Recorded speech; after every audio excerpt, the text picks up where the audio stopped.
At my sister's wedding, they sat me behind a pillar like I wasn't even family. No one spoke to me. Then a stranger sat down next to me and whispered, "Just follow my lead and pretend you're my date." Moments later, he stood up to speak. The whole room turned toward us, and my sister's smile disappeared.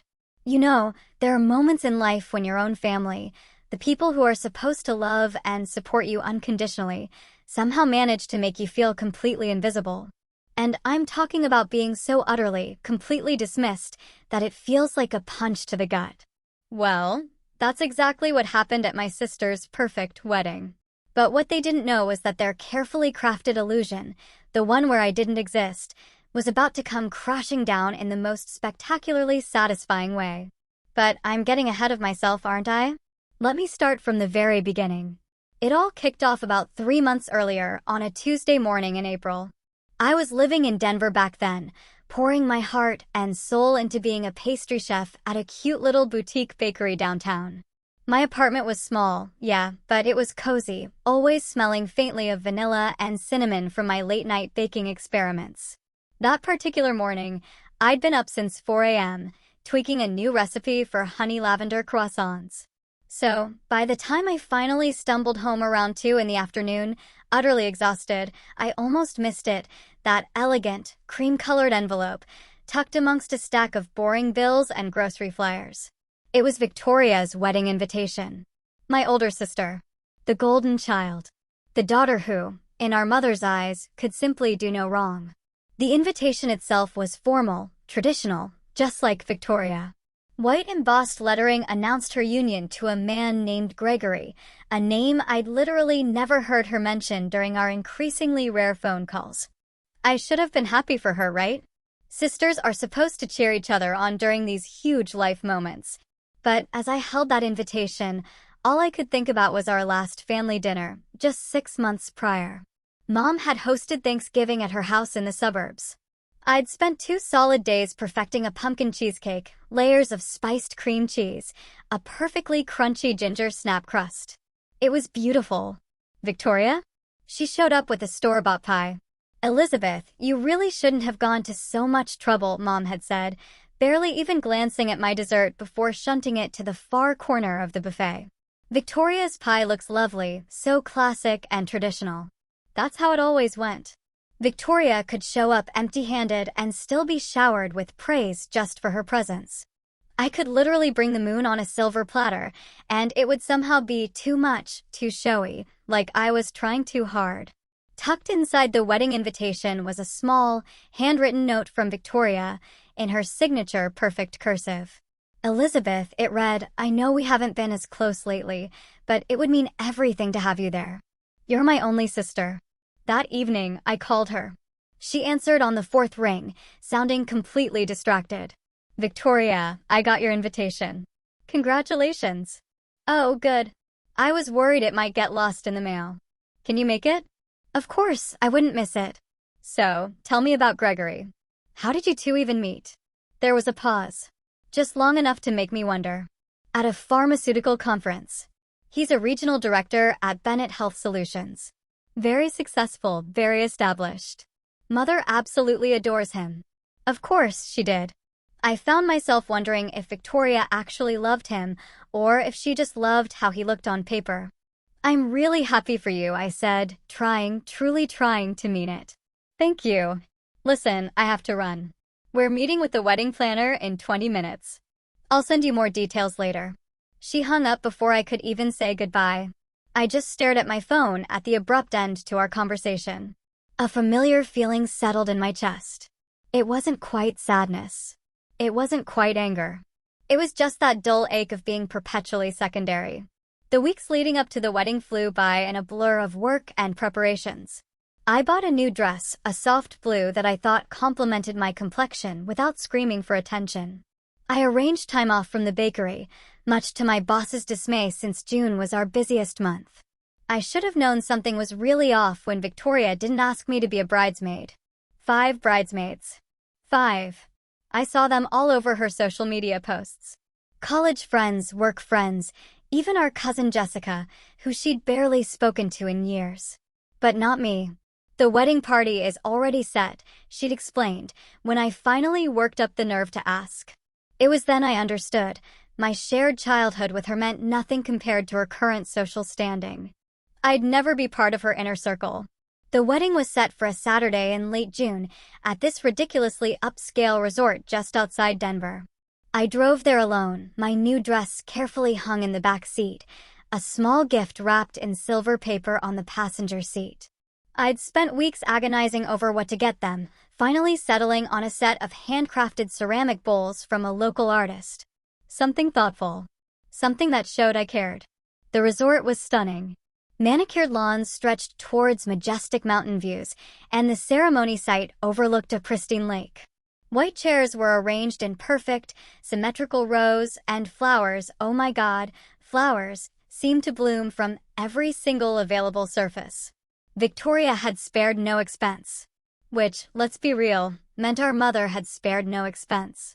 This was the wedding she'd always dreamed of, the perfect culmination of her perfect daughter's perfect life. I arrived 2 hours early, hoping maybe I could find Victoria and offer to help, or at least offer some support. Instead, I walked into chaos. The bridal suite was a flurry of laughing women in matching robes, champagne glasses in hand, while a photographer snapped away, capturing every candid moment. I knocked softly on the open door. Victoria glanced up from her makeup chair, her eyes meeting mine for just a second before they slid away. "Elizabeth, you're here early." "Yeah, I thought maybe I could help with something." "Everything's under control. The wedding planner has it all handled. Why don't you just go find your seat? The ceremony starts soon." One of the bridesmaids, a blonde I didn't recognize, giggled and whispered something to the woman next to her. They both looked at me and smiled, that polite, strained smile people give you when they really just wish you'd leave. I backed out of the room, my face burning. I shouldn't have come early. I shouldn't have assumed I'd be welcome in that inner sanctum of pre-wedding preparations. The ceremony site was still being prepared as I made my way outside. Staff rushed around with last-minute adjustments, perfecting what was already, in their eyes, perfect. I wandered to the guest seating area, looking for my name card. Row after row of chairs stretched before me. The front rows, obviously, were reserved for immediate family and VIPs. I expected to find my name somewhere in the second or third row. Close enough to show I mattered, but far enough to acknowledge I wasn't exactly part of Victoria's daily life. And then I saw it. My name card. In the asterisk very last row star. Partially hidden behind a decorative pillar supporting the ceremony arbor. From that seat, I'd have a completely blocked view of the ceremony. Unable to even see my own sister's face as she said her vows. I stood there, holding that little card with my name printed in elegant script, and something inside me just cracked. This wasn't an oversight. This was deliberate.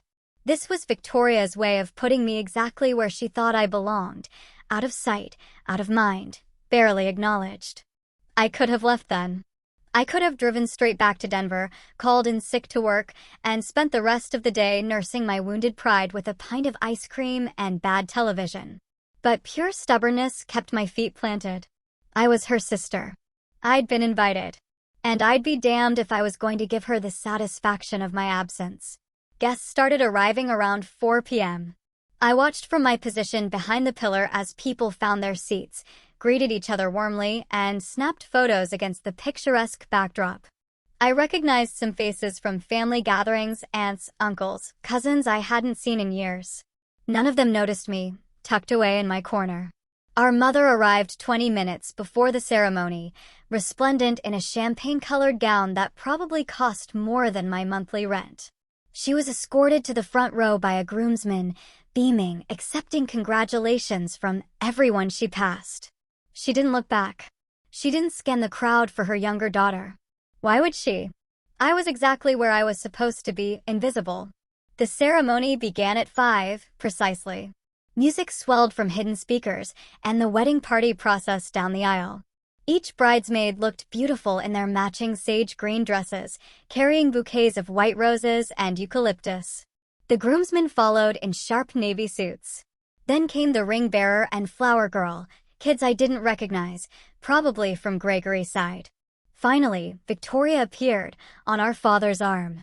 Even from my obstructed view, I could tell she was stunning. Her dress was a masterpiece of lace and silk, her veil trailing behind her like a cloud. Our father, who I'd barely spoken to since my parents divorced 5 years earlier, looked proud and distinguished in his tuxedo. I craned my neck around the pillar, trying to catch a better view. The angle was terrible. I could see maybe 40% of the actual ceremony, mostly just the backs of people's heads and occasional glimpses of the officiant. That's when I noticed I wasn't alone. In the back row, 2 chairs away, a man sat partially hidden by the very same pillar. He was younger than most of the guests, maybe early 30s, wearing a perfectly tailored charcoal suit. His dark hair was styled casually, and he had the kind of sharp features that belonged in a magazine ad. But what struck me most was the expression on his face. He looked as out of place and uncomfortable as I felt. He caught me looking and offered a small, sympathetic smile.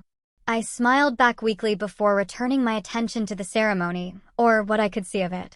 The officiant spoke about love and commitment and partnership. Victoria and Gregory exchanged vows that I couldn't quite hear from my position. They exchanged rings, kissed to enthusiastic applause, and just like that, my sister was married. The ceremony lasted maybe 25 minutes, though it felt both longer and shorter than that. As guests began standing and moving towards the cocktail hour location, the stranger from my row approached me. Up close, he was even more striking, with intelligent gray eyes that seemed to see more than they should. That was quite a view, wasn't it? His voice carried a hint of amusement. Spectacular, I replied dryly. I especially enjoyed the back of that gentleman's head in row 8. Very photogenic. He laughed. A genuine, easy sound that made something in my chest loosen slightly. I'm Julian. And I'm guessing from your prime seating assignment that you're either someone's least favorite relative or you insulted the wedding planner. Elizabeth. And I'm the bride's sister, actually. His eyebrows rose, surprise crossing his features. Her sister? And they put you back here. Apparently, I'm not part of the wedding aesthetic. Julian studied me for a moment, and I had the distinct impression he was seeing far more than just my bitter humor. Well, that's their loss. The cocktail hour is about to start, and I have a feeling it's going to be just as awkward as the ceremony. What do you say we face it together? You don't have to pity me. I'm fine. It's not pity. It's strategic alliance. I'm here as a +1 for my business associate who couldn't make it, which means I know exactly 3 people at this wedding. And 2 of them are the couple who just got married and won't remember I exist. So really, you'd be doing me a favor. There was something genuine in his offer. Something that made me want to say yes, despite my wounded pride. Before I could respond, he extended his arm in an old-fashioned gesture. Shall we? I hesitated for only a moment before linking my arm through his. Together, we walked towards the cocktail hour, and for the first time since arriving at this wedding, I didn't feel completely alone. The cocktail hour was held in a spacious pavilion overlooking the lake. Round tables were scattered throughout, each topped with more flowers and candles. A bar dominated one wall, and servers circulated with trays of appetizers that looked almost too beautiful to eat. Almost. As a pastry chef, I had strong feelings about food as art, and whoever had catered this event knew their craft. Julian stayed close as we navigated through the crowd. People clustered in small groups, conversations buzzing with the pleasant energy that comes with free-flowing champagne and the general happiness of a wedding celebration. Several guests glanced our way with curious looks, wondering who he was and why he'd attached himself to the bride's invisible sister. We found a quiet table near the edge of the pavilion. Julian returned from the bar with 2 glasses of wine and a plate of appetizers he'd somehow convinced a server to compile for us. So, he said, settling into the chair across from me. Tell me about your sister. What's she like when she's not starring in the wedding of the century? I took a sip of wine, considering how to answer. The truth felt too raw, too revealing, but something about Julian's steady gaze made me want to be honest. Victoria is perfect. Or at least she's always worked very hard to appear perfect. Good grades, good career, good relationships. She's the daughter every parent dreams of having. And you're not. I'm the daughter who became a pastry chef instead of a doctor or lawyer. Who lives in a small apartment instead of a house with a mortgage? Who dates occasionally instead of landing a pharmaceutical director with excellent prospects? I'm the disappointment. The one who didn't follow the script. Julian selected a crab cake from the plate. Not everyone can master that craft. Try telling my mother that. She still introduces me as Elizabeth, who works with food. Like I'm flipping burgers at a fast food chain. Family dynamics can be complicated. That's a diplomatic way of saying my family is dysfunctional. I grabbed a stuffed mushroom, suddenly ravenous. I'd been too nervous to eat earlier. What about you? What do you do that landed you an invitation to this event? I work in renewable energy consulting. My company helps businesses transition to sustainable practices. Boring, technical stuff that makes people's eyes glaze over at parties. That doesn't sound boring at all. It sounds important. Thanks. Most people just want to know if I can get them a deal on solar panels. He smiled, but there was something guarded in his expression. I was supposed to be here with my colleague, Dominic. He's the one who actually knows the groom through some business connection. But he came down with pneumonia last week, and I got volunteered to represent our company. So, we're both wedding crashers in our own way.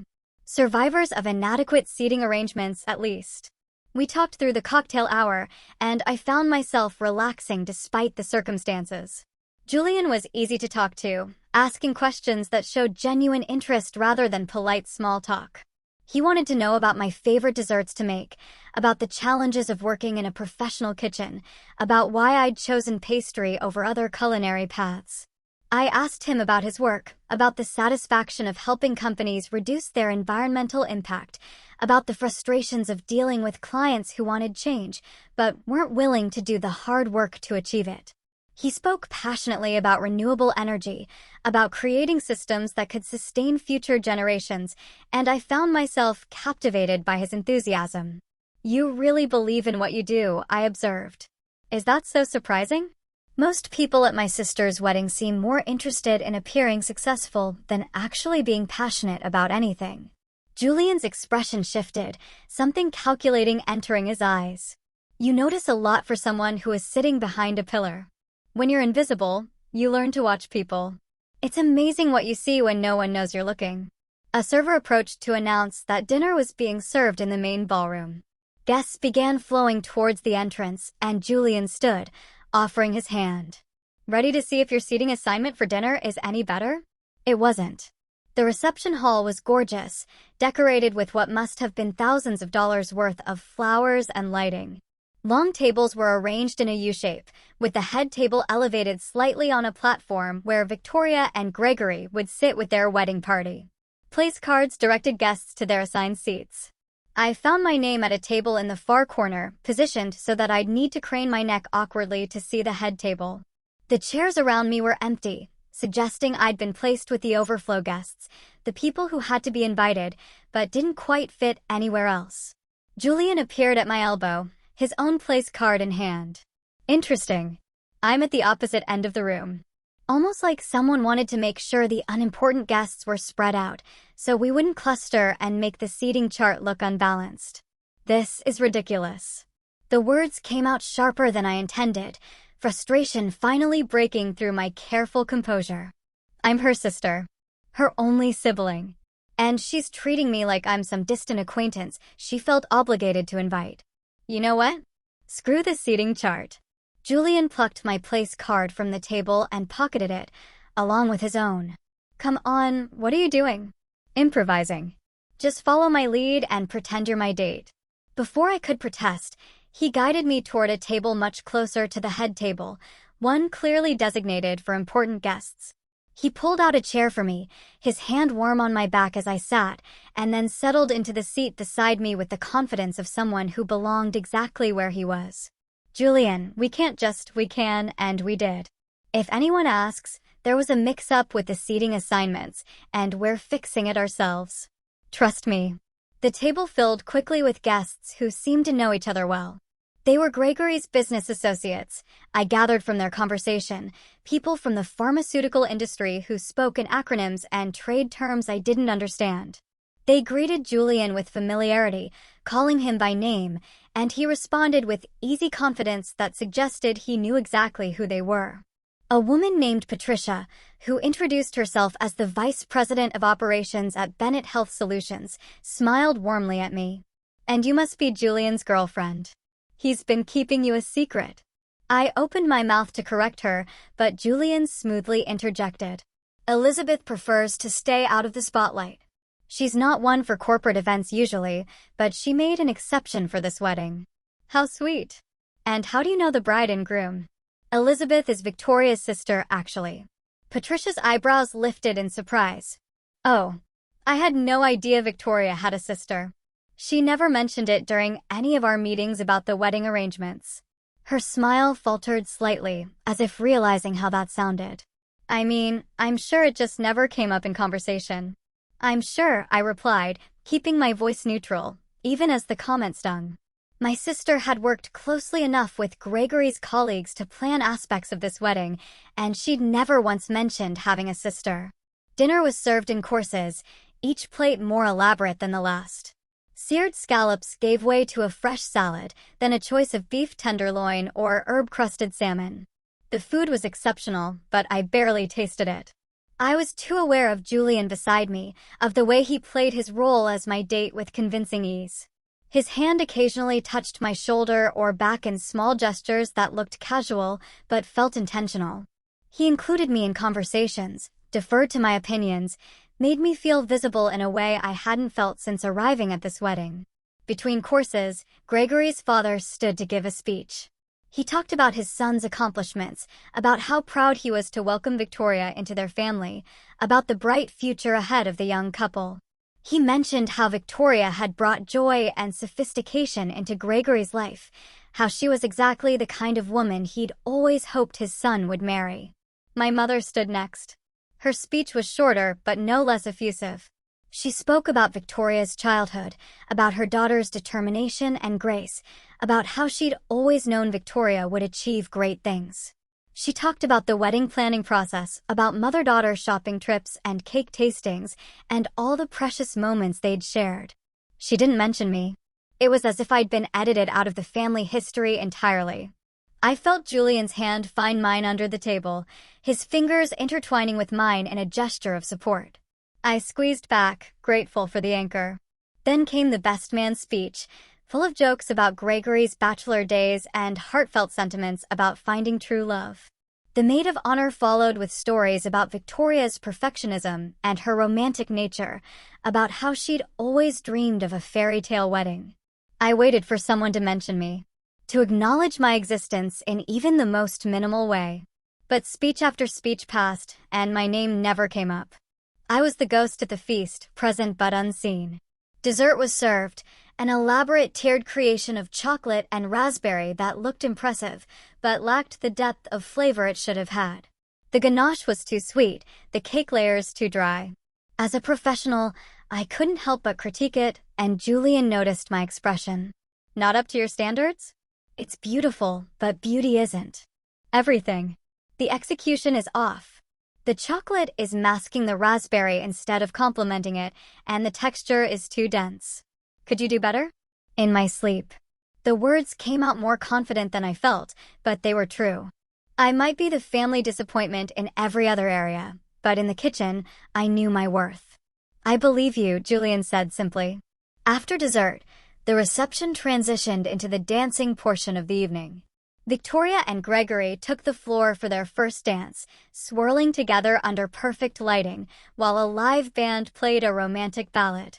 They looked like something from a magazine, the perfect couple having their perfect moment. My father cut in for the father-daughter dance, and I watched the two of them move together, remembering the times he'd spun me around our living room when I was small, before the divorce, before everything fell apart. Did Victoria remember those times? Did she ever think about the family we used to be? Julian stood and offered his hand. "Dance with me. You don't have to keep playing the attentive date. I'm fine.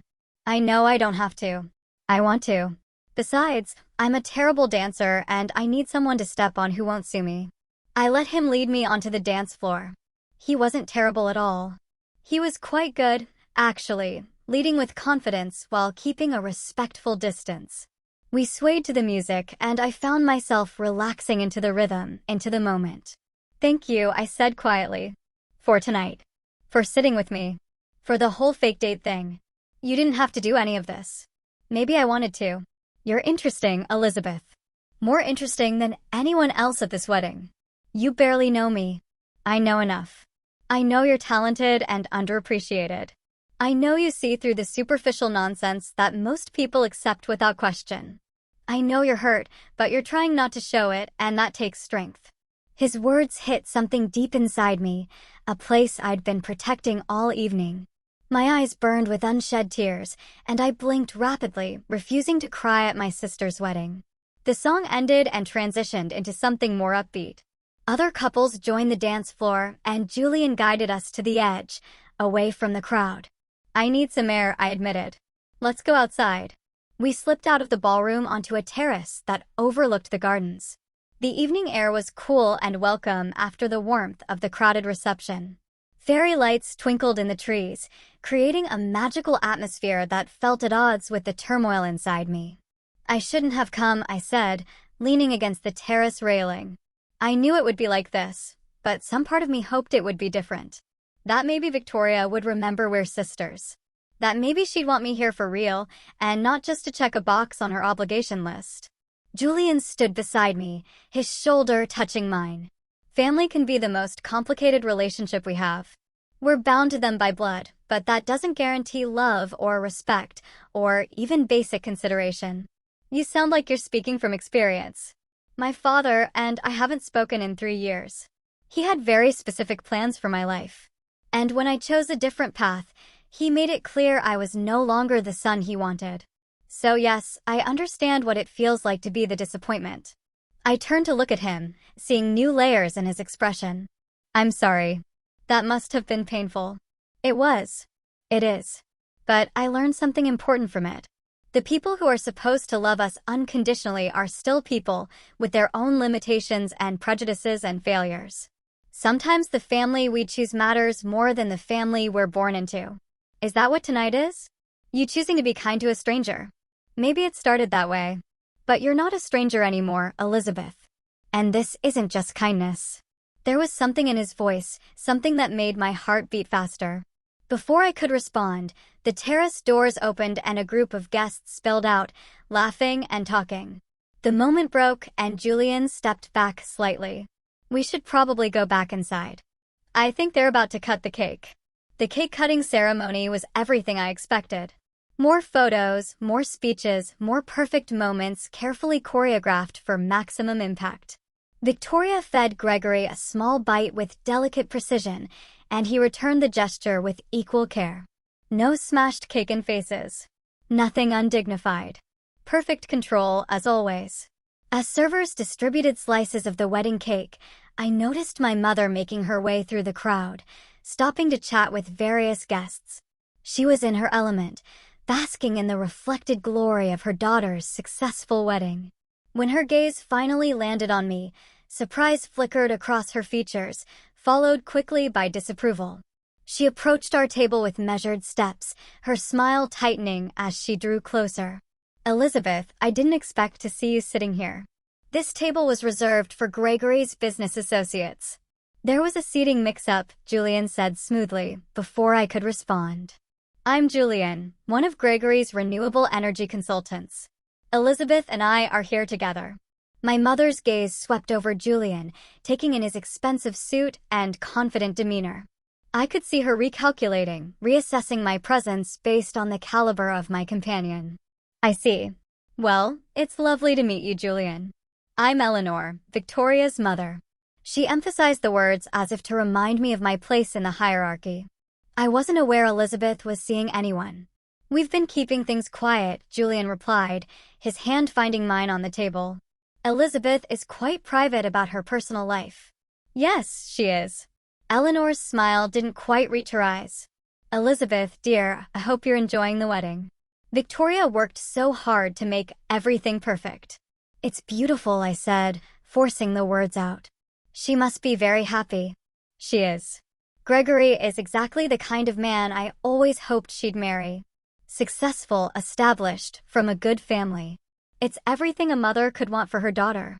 The unspoken comparison hung in the air between us. Unlike you, who works in a bakery and lives alone and has nothing to show for your life. Julian's grip on my hand tightened slightly, a silent show of support. Elizabeth was just telling me about her work as a pastry chef, he chimed in. It sounds incredibly demanding. Not everyone has the talent or discipline to succeed in that field. Eleanor's expression flickered with annoyance at having her implied criticism deflected. Yes, well, we all have our different paths. I should get back to the other guests. Do try to enjoy yourself, Elizabeth. She swept away, leaving a trail of expensive perfume and maternal disappointment in her wake. That was unpleasant, Julian observed when she was out of earshot. That was my mother on a good day.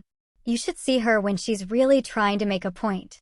I'm starting to understand why you were sitting behind that pillar. The evening wore on. The band played. People danced. Drinks flowed freely. Victoria and Gregory made their rounds, thanking guests for coming and accepting congratulations. I watched them work the room with practiced efficiency, noting how they spent more time with some guests than others, how they carefully maintained the hierarchy of importance. They reached our table eventually, Gregory leading with a politician's smile. Up close, I could see he was handsome in a conventional way, with the kind of features that photographed well but lacked character. His handshake was firm but perfunctory when Julian introduced himself. Then Victoria's eyes landed on me, and something complex passed across her face. Surprise, definitely discomfort, perhaps. She'd probably forgotten I was even here, tucked away in my assigned corner where I couldn't interfere with her perfect day. Elizabeth, you look lovely, she said, her voice carrying that careful politeness people use with acquaintances they don't quite remember. Thank you. The wedding is beautiful, Victoria. Congratulations. I'm so glad you could make it, and I see you've met some of Gregory's colleagues. Her gaze slid to Julian with curiosity. I don't believe we've been introduced. Julian. I work with Gregory on sustainability initiatives for Bennett Health Solutions, and I have the pleasure of being Elizabeth's date this evening. Victoria's eyes widened slightly. This was clearly news to her. Oh, I didn't realize you were seeing anyone, Elizabeth. How wonderful. The way she said it, with that slight emphasis on the word wonderful, suggested she found it more surprising than wonderful, as if she couldn't quite believe someone like Julian would be interested in someone like me. We've been dating for a few months, Julian continued, his arm sliding around my waist in a gesture that looked natural and possessive. Elizabeth is remarkable. I count myself lucky she tolerates my workaholic tendencies. How nice, Victoria said, though her smile had frozen slightly. Well, we should continue making our rounds. So many people to thank. But let's catch up properly soon, Elizabeth. I feel like we haven't really talked in ages. They moved on, and I released a breath I didn't know I'd been holding. That was surreal. She seemed surprised to see you looking happy. Victoria isn't used to me having anything she might consider valuable, including a handsome date who impresses her new in-laws. So, you think I'm handsome? Julian's eyes danced with amusement. Don't let it go to your head. You're objectively attractive. It's not a personal observation. Of course not. Purely objective. Around 10 in the evening, the wedding coordinator made an announcement that the bride and groom would be leaving shortly. Guests were invited to line up outside with sparklers for the send-off. I debated skipping this part, but Julian convinced me to participate. You came this far? Might as well see it through to the end. We stood in line as sparklers were distributed, and when Victoria and Gregory emerged from the venue, we held our sparkling lights high along with everyone else. They ran through the corridor of light, laughing and waving, before climbing into a luxury car that would take them to their honeymoon suite at the resort. As the car pulled away, taillights disappearing into the night, I felt a strange sense of finality. The wedding was over. Victoria had gotten her perfect day, her perfect marriage, her perfect life, and I had stood witness to it all from my position on the margins, exactly where she wanted me. Guests began dispersing, some heading to their rooms at the resort, others moving toward the parking lot. Julian and I lingered on the steps, neither of us quite ready to acknowledge that the evening was ending. Can I walk you to your car? He asked. I'm actually staying at the resort tonight, room 314. Figured it would be easier than driving back to Denver this late. I hesitated, then added, what about you? Same. Room 209. My colleague had already booked the room before he got sick, so it seemed wasteful not to use it. We walked slowly through the gardens, following the lit path back toward the main resort building. The night air had cooled further, and I shivered slightly in my thin dress. Julian immediately shrugged out of his suit jacket and draped it over my shoulders, a gesture so classic and unexpected that I almost laughed. You don't have to do that. I'm fine. Humor me. I was raised with old-fashioned manners, and my mother would haunt me if I let you freeze. His jacket was warm and smelled like expensive cologne mixed with something uniquely him. I pulled it closer, grateful for both the warmth and the excuse to keep something of his with me a little longer. Thank you, I said, for everything tonight. You turned what could have been a miserable evening into something almost bearable. Just bearable? I'll have to work on my fake dating skills. Okay, better than bearable. Surprisingly pleasant in parts. That's more like it. He stopped walking, turning to face me. Elizabeth, I know tonight started as a strategic alliance between two wedding outcasts, but I want you to know it became more than that for me. You're genuinely interesting, funny, talented, and far too good for people who can't see your worth. His words wrapped around something fragile inside me, something I'd been protecting for too long. Julian, I know I want to see you again. After tonight, after this wedding, in the real world where we're just two people without assigned seating charts and family drama. I wanted to say yes immediately. Every instinct told me this man was different, that this connection was real despite the unusual circumstances. But doubt crept in. The voice that sounded suspiciously like my mother, reminding me that men like Julian didn't date women like me, that this was probably just kindness extended through one evening and nothing more. You don't have to say that just because you felt sorry for me tonight. I'm not. I'm saying it because I spent the evening with someone I genuinely enjoyed. And I want more evenings like that. Because you make me laugh and think and feel less alone in crowded rooms. Because when I look at you, I see someone worth knowing better. He paused, vulnerability crossing his features. But if you're not interested, I understand. I don't want to push. I am interested, I admitted, the words rushing out before I could second-guess them. I just don't want to get my hopes up about something that might disappear in the morning light. Then let's make sure it doesn't disappear. Have breakfast with me tomorrow. The resort has a decent restaurant, and we can talk without tuxedos and wedding stress. What do you say? Breakfast sounds good. His smile was genuine and relieved. 9 o'clock. I'll meet you in the lobby. We'd reached the entrance to the resort. The lobby beyond was quiet, most guests having already retired to their rooms. This was the moment where the evening would officially end, where we'd go our separate ways, and I'd be alone with the weight of everything I'd witnessed and endured. Julian seemed reluctant to leave, too. He stood close, his hands still holding mine, his eyes searching my face as if trying to memorize it. Good night, Elizabeth. I'm glad I crashed your sister's wedding. I'm glad you did, too. Good night, Julian. He leaned in slowly, giving me time to pull away if I wanted. I didn't want to.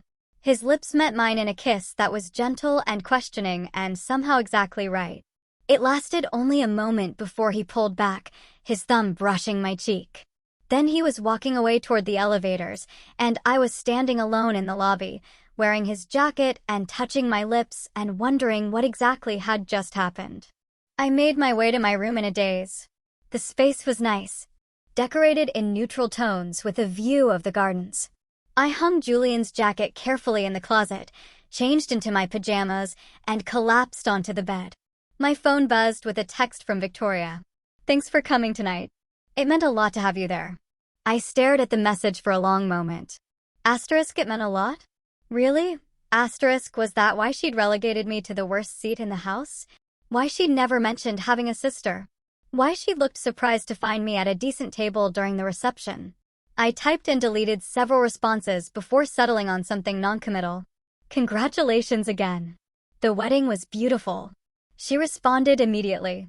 We should definitely get together when I'm back from the honeymoon. I want to hear all about your new boyfriend. He seems very successful. Of course, That's what she'd taken away from the evening. Not that I'd been there supporting her, not that we'd barely spoken all night, but that I'd shown up with an impressive date. That was the only thing that made me visible to her. I didn't respond. Instead, I set my phone aside and stared at the ceiling, processing the emotional whiplash of the entire day. I'd come to this wedding expecting to feel like an outsider, and I'd been proven right in the worst ways. But I'd also met Julian, had those hours of feeling seen and valued, and now I had breakfast to look forward to in the morning. Sleep came slowly, my mind replaying moments from the evening. Victoria's perfect smile, my mother's dismissive comments, Julian's hand in mine, the sparklers lighting up the night sky. Tomorrow, I'd go home to Denver, back to my apartment, and my job and my regular life. But something had shifted tonight. Some fundamental understanding about my place in my family and my own worth. I woke around 8 the next morning to sunlight streaming through the curtains. For a moment, I couldn't remember where I was. Then the previous day came flooding back, bringing with it a mix of emotions I wasn't quite ready to face. I showered and dressed carefully in casual clothes I'd packed, trying to look effortlessly pretty without seeming like I was trying too hard. The irony wasn't lost on me. After spending an entire wedding being invisible, I was now worried about making a good impression on a man I just met. Julian was waiting in the lobby at 9 exactly, looking refreshed in jeans and a navy sweater that made his gray eyes even more striking. He smiled when he saw me, a genuine expression that made my stomach flutter. "Good morning. You look beautiful. You look pretty good yourself." Is that my line, though? Aren't men supposed to be the ones getting compliments on their appearance? I believe in equal opportunity compliments. Come on. I heard they make excellent waffles here. The restaurant was moderately busy with other hotel guests, but we found a quiet table by the window overlooking the lake. Morning light sparkled on the water, and the whole scene felt peaceful in a way the previous day's festivities hadn't. Over breakfast, we talked more freely than we had at the wedding.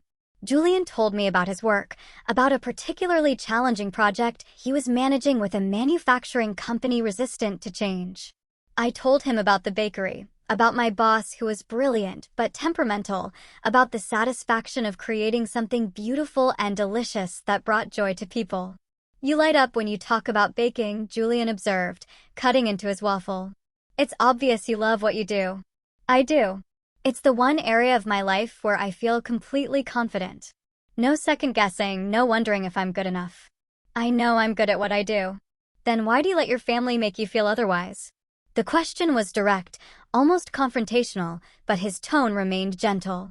I set down my fork, considering how to answer. Because they're my family. Because some part of me still wants their approval, even though I know I'll never get it. Not the way Victoria gets it anyway. What if you stopped wanting their approval? What if you decided your opinion of yourself mattered more than theirs? Easier said than done when you've spent your whole life being compared to someone and coming up short. Julian reached across the table, his hand covering mine. "For what it's worth, I think you're extraordinary." And I don't say that lightly. We finished breakfast and walked outside, neither of us quite ready to part ways.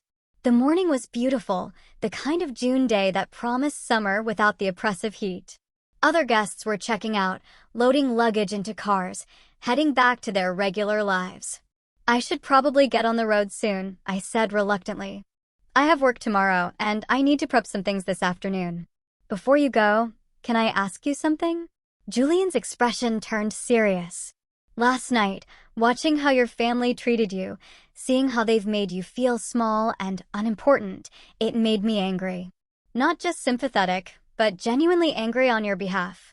"That's kind of you. But I'm not finished. What if there was a way to change the narrative?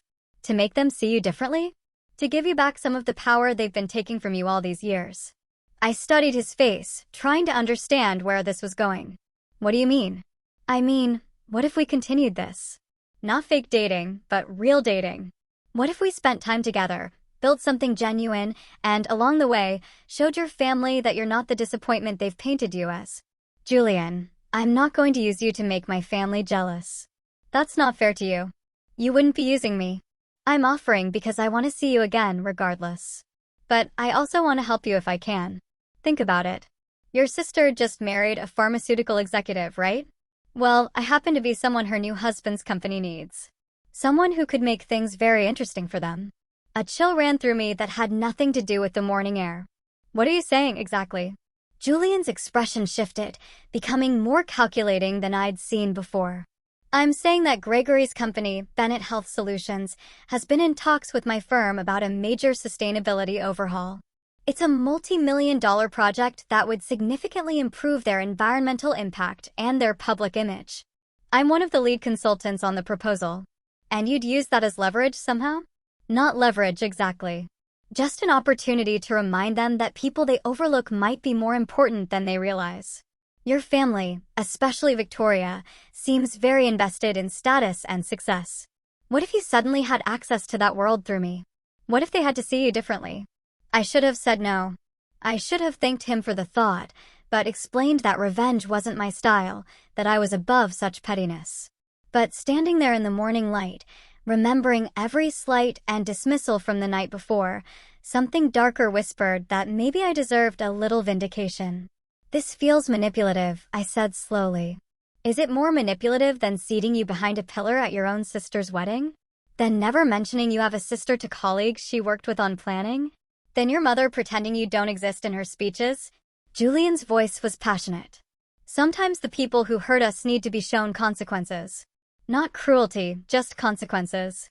What would this actually look like? I'm not going to sabotage anyone's business or career. I'm not that person. Nothing like that. I'm talking about visibility.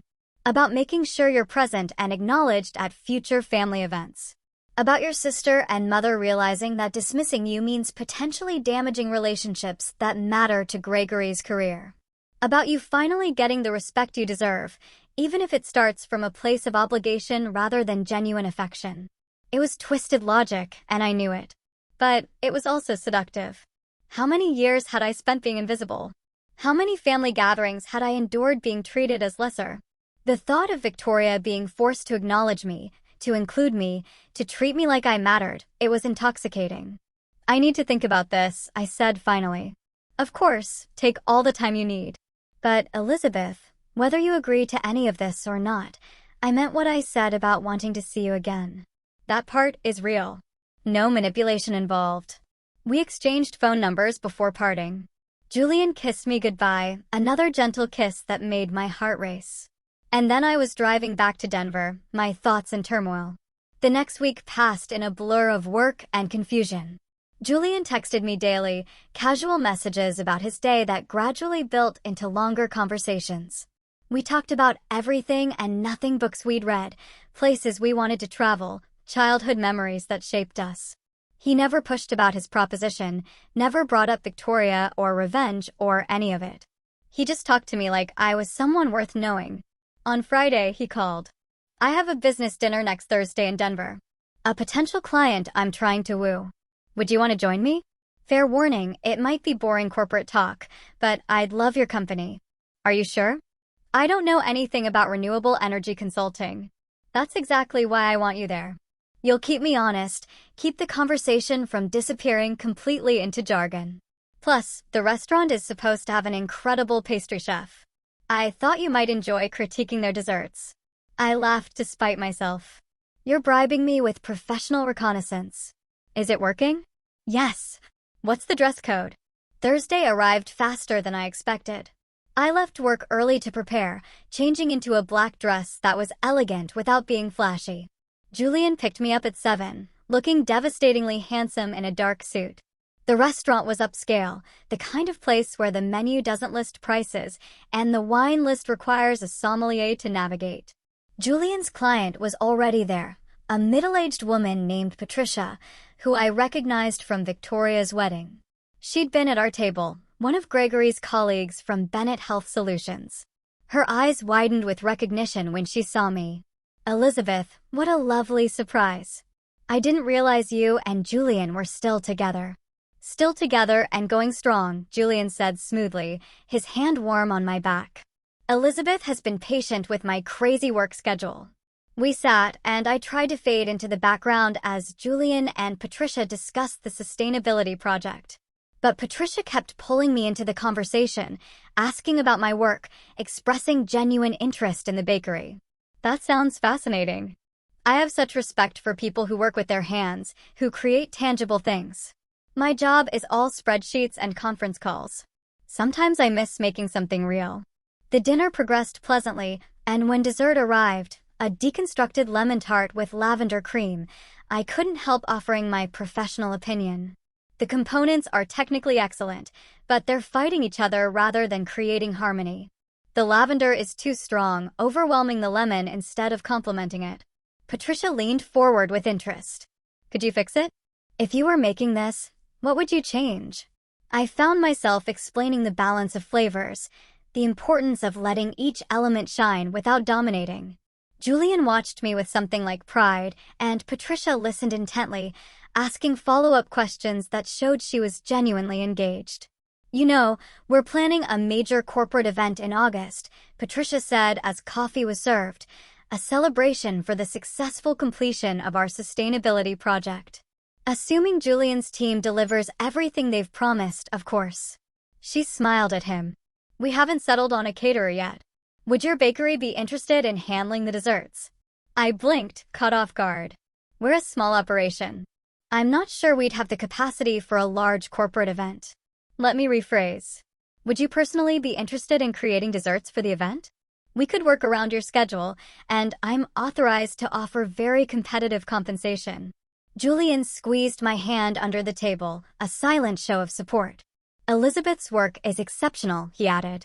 You'd be lucky to have her. I'd need to talk to my boss. Make sure it wouldn't conflict with bakery commitments, but yes, I'd be interested in discussing it further. Patricia smiled warmly. Excellent. I'll have my assistant reach out to you next week with details. And Julian, excellent choice in girlfriend. She's delightful. After dinner, Julian drove me home. I was quiet, processing what had just happened. At my apartment building, he parked and turned to face me. That was quite an evening, he said. Did you plan that? The dessert conversation? Patricia offering me that job. I didn't plan anything. I told Patricia we were having dinner with her, and I mentioned you were a pastry chef. The rest was all her genuine interest and your talent speaking for itself. But you knew she might offer me something. I hoped she might see what I see. That you're incredibly skilled at what you do and deserve opportunities to showcase that talent. Is that so wrong? I studied his face in the dim light from the street lamp. I can't tell if you're genuinely trying to help me, or if this is all part of some elaborate revenge plot. Can't it be both? I care about you, Elizabeth. That's real. But I also think the people who've just threw reality through them having to acknowledge your talent and value because it affects things they care about. This is complicated. The best things usually are. He reached over, tucking a strand of hair behind my ear. For what it's worth, I'm falling for you. That complicates things too.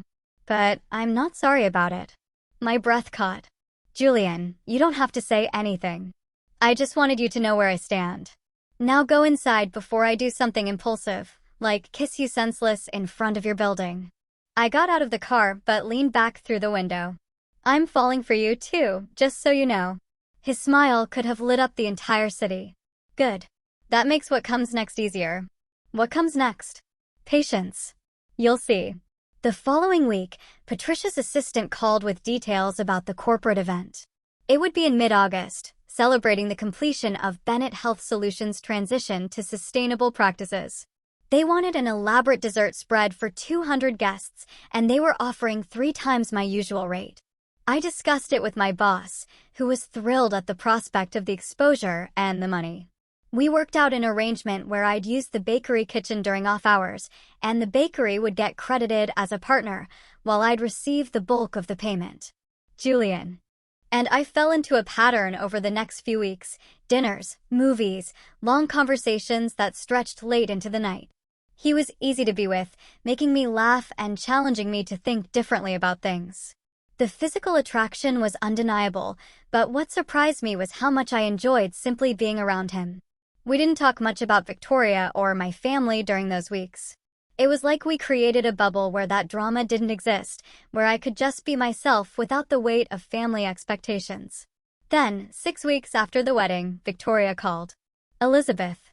Hi, Sorry I haven't been in touch since the honeymoon. Things have been crazy with settling into married life. No worries. How was the trip? Incredible. The Maldives were everything we hoped for. Listen, I wanted to see if you were free for lunch this Saturday. I feel like we haven't really talked in forever, and I want to catch up properly. I almost said no out of habit, but then I thought about Julian's words, about visibility and respect. Sure, I can do lunch. Where did you have in mind? We met at an upscale bistro near her new house, the kind of place where Victoria felt comfortable. She looked tanned and relaxed, the picture of newlywed bliss. We ordered salads and made small talk about the honeymoon, about her new neighborhood, about Gregory's work. So, she said finally, tell me about Julian. You two seemed quite close at the wedding, but you never mentioned you were seeing anyone. It's relatively new. We met a few months ago. He seems very successful. Gregory's colleagues were all impressed by him. Apparently, his company is handling a massive project for Bennett Health. There it was. The real reason for this lunch. Not sisterly bonding, but fishing for information about someone who mattered to her husband's career. Julian's very good at what he does, I said neutrally. I'm just surprised you never mentioned him before.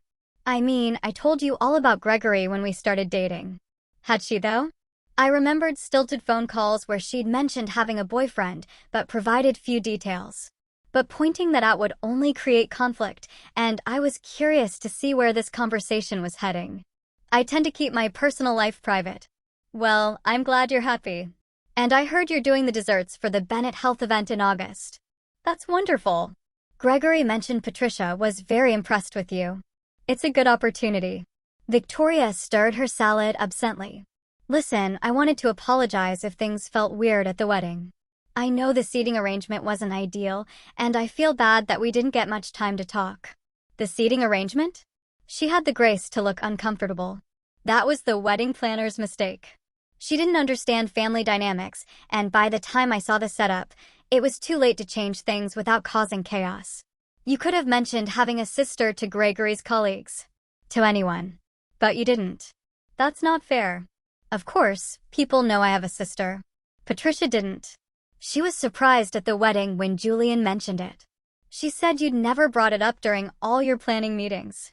Victoria's face flushed. I don't talk about my personal life at work. That doesn't mean I'm hiding you, doesn't it, though?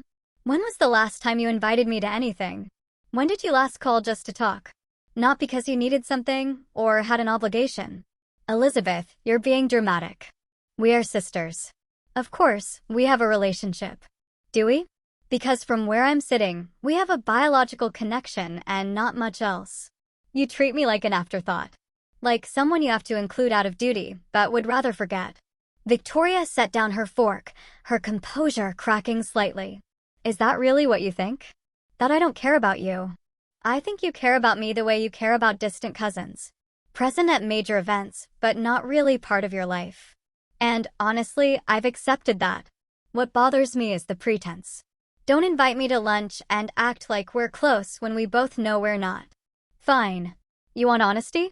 I'll give you honesty. You made choices that embarrassed our mother. You chose a career path that she couldn't brag about to her friends. You refused to conform to the expectations we grew up with. And yes, that created distance between us.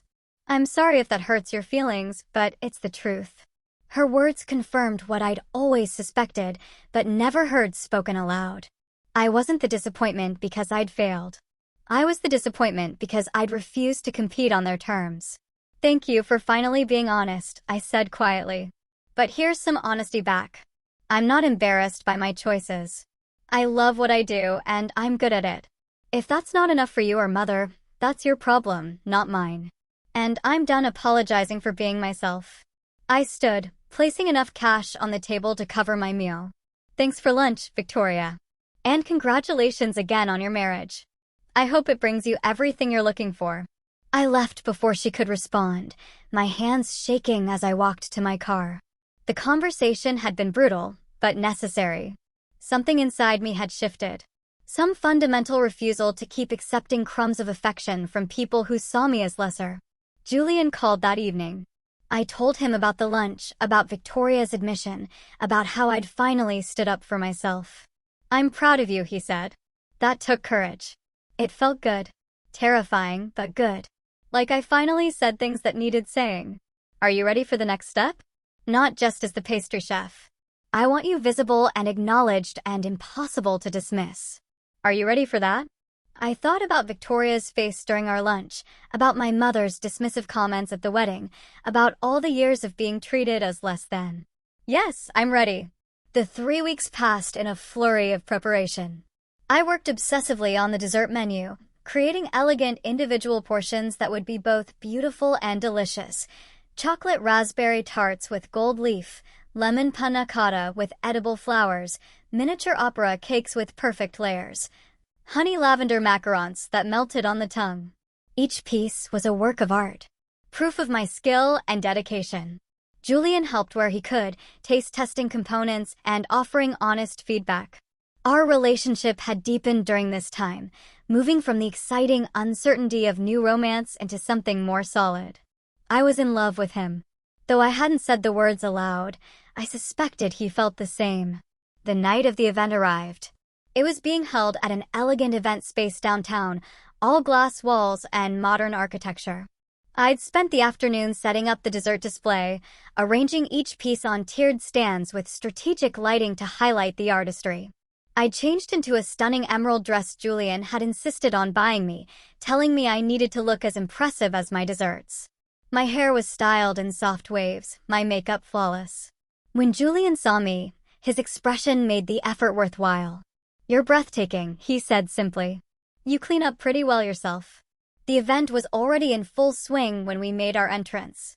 200 guests mingled throughout the space, pharmaceutical executives and city officials and business leaders. I spotted Gregory and Victoria across the room, deep in conversation with a group of colleagues. My mother was there, too, looking elegant in champagne silk. Patricia spotted us immediately and rushed over. "Elizabeth, the desserts are stunning. Everyone is already talking about them. You've outdone yourself." "Thank you. I'm glad they meet expectations." "Meet them? You've exceeded them by miles. Come, I want to introduce you to some people." The next hour was surreal. Patricia pulled me from group to group, introducing me as the talented pastry chef responsible for the incredible desserts.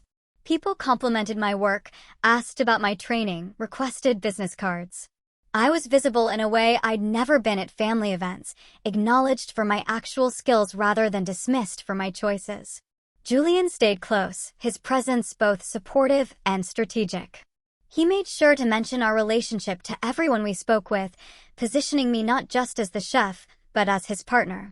In this world that valued connections and status, being Julian's girlfriend carried weight. I watched Victoria notice us from across the room. Saw her expression shift from confusion to recognition to something that looked like discomfort. She said something to Gregory, and they both looked our way. "They've spotted us," Julian murmured in my ear. "Ready for what?" "To remind them you exist."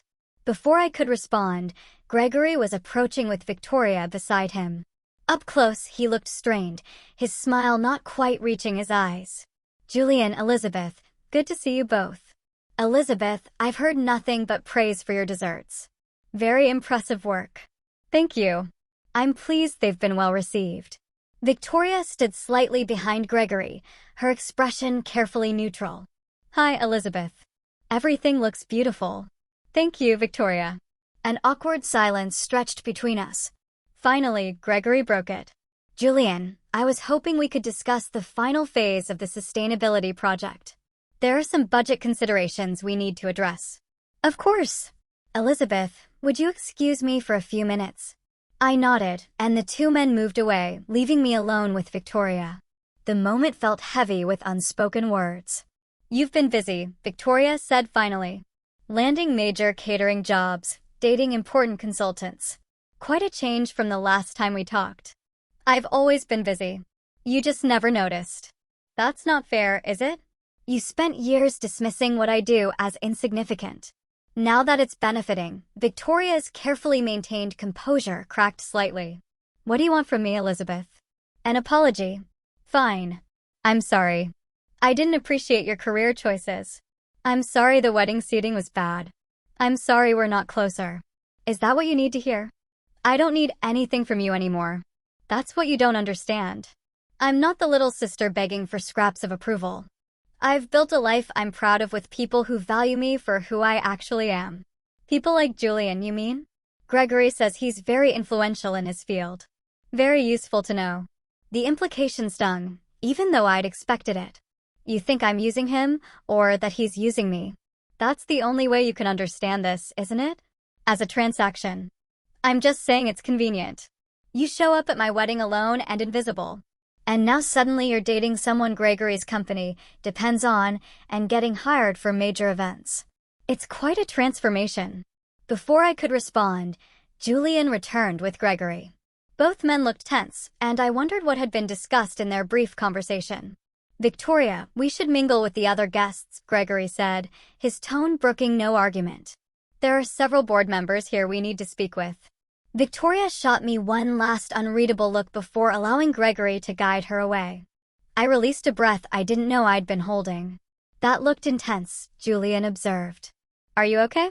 She thinks I'm using you to gain status, or that you're using me to influence Gregory's business decisions. She can't conceive of us just genuinely caring about each other. Does her opinion matter to you? I thought about it honestly. Not as much as it would have a few months ago. I'm done needing her approval. Good. Because you're about to get something better than approval. What do you mean? Julian smiled. That calculating expression I'd seen before. Watch.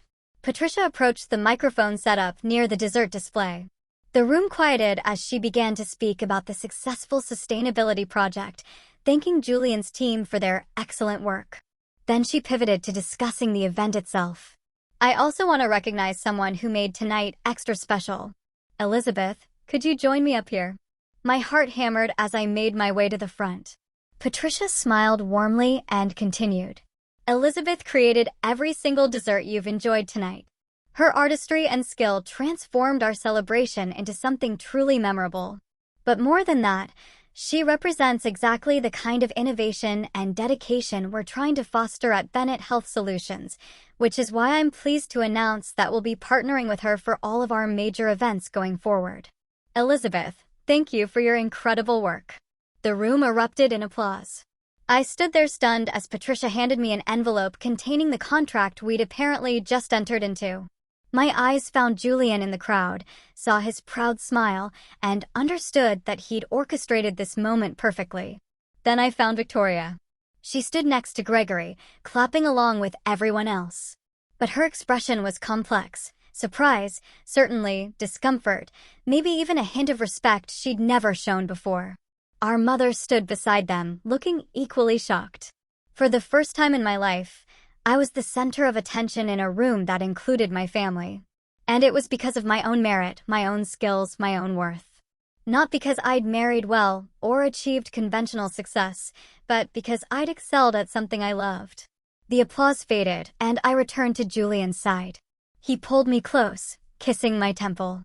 How does it feel? Like vindication. Like finally being seen. You were always worth seeing. They were just too blind to notice. The evening continued, but everything had shifted. People sought me out specifically now, not as Julian's girlfriend or Victoria's sister, but as Elizabeth, the talented pastry chef with a bright future. My mother approached eventually, her smile tight but present. Congratulations, dear. That was quite an announcement. Thank you, Mother. I suppose your career choice has worked out after all. It wasn't an apology, wasn't an acknowledgement of years of dismissal. But it was something, a grudging recognition that perhaps I'd known what I was doing all along. In the months that followed, everything changed. The Bennett Health partnership led to other opportunities, other high-profile events that showcased my work. Julian and I moved in together, our relationship deepening into something permanent and real. We talked about the future, about marriage and children, and building a life that honored both our ambitions. Victoria and I reached a cautious détente. We weren't close. Probably never would be. But there was mutual respect now. She'd learned that dismissing me came with consequences, that I had value beyond her narrow definition of success. Our interactions remained formal but cordial. Family gatherings no longer the painful exercises in invisibility they'd once been. my mother struggled more with. The adjustment. She'd built her identity around Victoria's achievements, and having to acknowledge mine upset her carefully maintained hierarchy.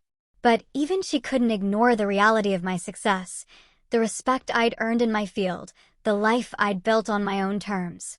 As for Victoria and Gregory, the consequences of her husband's company needing Julian's sustainability consulting meant that Victoria could never fully dismiss me without potentially damaging Gregory's professional relationships. She'd backed herself into a corner of forced civility, having to include me in family events and acknowledge my presence because doing otherwise might reflect poorly on Gregory. The pharmaceutical industry was smaller than people realized, and word traveled fast about how executives' families conducted themselves. Victoria, who had always been so careful about maintaining the perfect image, now had to ensure that image included being a supportive sister. The irony wasn't lost on me. She'd spent years making me invisible, and now she was trapped in a situation where she had to make me visible. Had to sing my praises to her husband's colleagues. Had to pretend we'd always been close. Every family gathering became a performance where she couldn't afford to slip. Couldn't afford to show the disdain she'd once displayed so freely. Her perfect life now required my presence, and that requirement would follow her for as long as Gregory's career depended on maintaining good relationships with Julian's firm. She'd constructed her own cage, one where she'd forever be reminded that the sister she'd dismissed had become someone she couldn't afford to ignore. Looking back on that wedding day, on sitting behind that pillar, feeling invisible and worthless, I could hardly recognize the person I'd been. Julian had offered me more than fake dating protection at a difficult event. He'd offered me a mirror that reflected my true worth, a partnership that elevated rather than diminished, and the tools to demand the respect I'd always deserved. The revenge, if that's what it was, hadn't been about cruelty or destruction. It had been about finally, definitively proving that I mattered. Not because of who I married or how I compared to my sister, but because of who I was and what I could do. And as I stood in the kitchen of the bakery I now co-owned, creating art from flour and sugar and skill, I realized that the best revenge had been becoming exactly who I was meant to be, and making them all watch while I did it.